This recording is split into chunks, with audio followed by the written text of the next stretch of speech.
Hello, welcome back. I'm going to sing the song. No, I'm not going to sing. I'm going to read this story called The Singing Mouse. Goodness. In a kitchen drawer in a country house, there lived a little singing mouse. A singing mouse? You should have heard. He sounded very much like a bird. But since it was an empty house, no one was there to hear this mouse. That was a sad way for things to be, because he sang so prettily. There aren't many mice with a voice for song, so not being heard was certainly wrong. And then one day, through a hole in the door, a toad came hopping across the floor. "Pardon me," said the toad when he saw the mouse. "I thought this was an empty house. I surely didn't mean to intrude. Forgive me for being so very rude."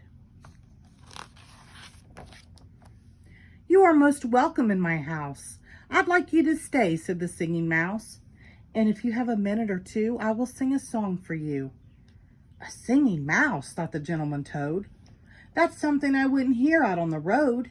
He listened to the mouse's song, then said that he had to be hopping along. "My good mouse," he said, "I like hearing you sing. I have some friends I would like to bring. I know they'd enjoy such a beautiful song. May I come back and bring them along?" "Oh, bring them, please do," said the singing mouse. "It will be fun to have guests in the house." The toad hopped off through the hole in the door, and the mouse practiced singing like never before. He practiced the high notes and practiced the low. He sang every tune till he had it just so. He cleaned up the house with a little straw broom. He put some chairs in the very best room and lined them all up in a row so everyone could see the show.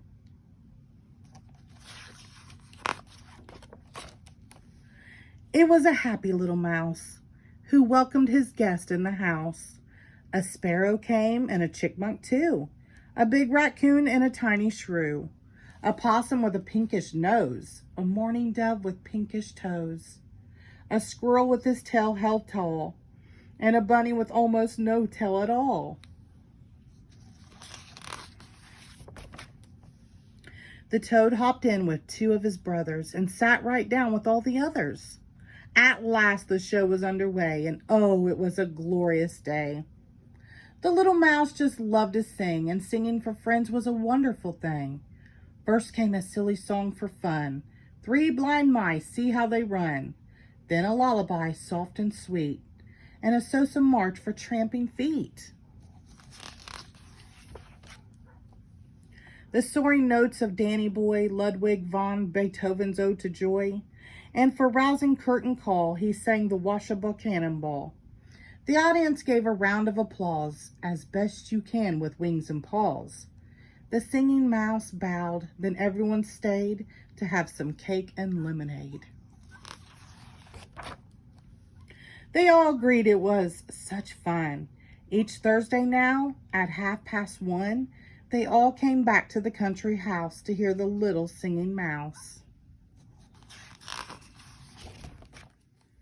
And if you're lucky someday, you may hear a little mouse singing too. The end. Thank you.